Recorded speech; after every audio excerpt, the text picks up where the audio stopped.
Early on in the session, it seemed that even proponents of House Resolution 1109 could not agree what they stood to gain from passing the resolution that calls for the Constituent Assembly to amend the 1987 Charter.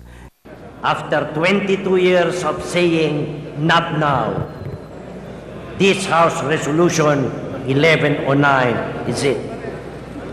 We in the Committee of Constitutional Amendments, recognizing the imperative for change in the Constitution, endeavored to address the most and all-important first step towards progress and development, the manner of amending the Constitution. Article 17, Section 1 provides that any amendment to or revision of this Constitution may be proposed by Congress or a constitutional convention.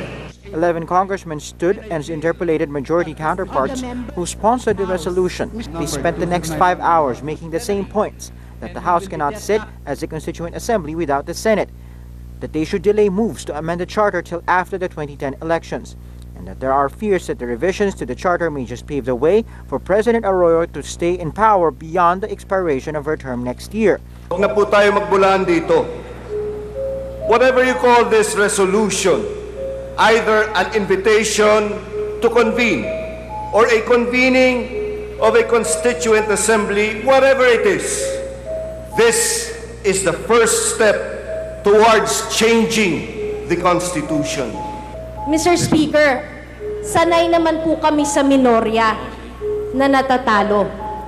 Alam po namin na ang numero ninyo na andyan po.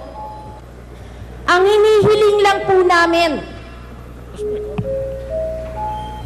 madaing yung mga boses ng mga iba't ibang sektor na nagsasabing ayaw nila na pag-aksayahan ng panahon ng Kongresong ito, itong tinatawag nating charter change. How can the people trust this Congress when it becomes a Constituent Assembly to make good their pledge enshrined or written in Resolution 1109? And therefore, Mr. Speaker, distinguished colleagues, I appeal, let us spend a few more hours. Mr. Speaker, don't you want to put on record the appropriate opposition to this process of changing our Constitution?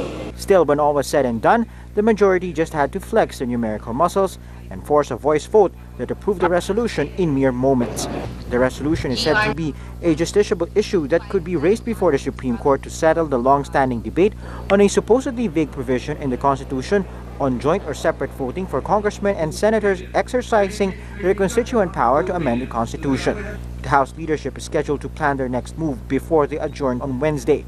But even as they do that, opponents of moves to amend the Charter are themselves planning their own countermeasures. Alam ng mga representante na ang mayorya sa mga constituents nila ay talagang ayaw nila itong charter change na to. So, I think it's time that we think and take, matters into our own hands and hopefully show it by the time elections come around the corner.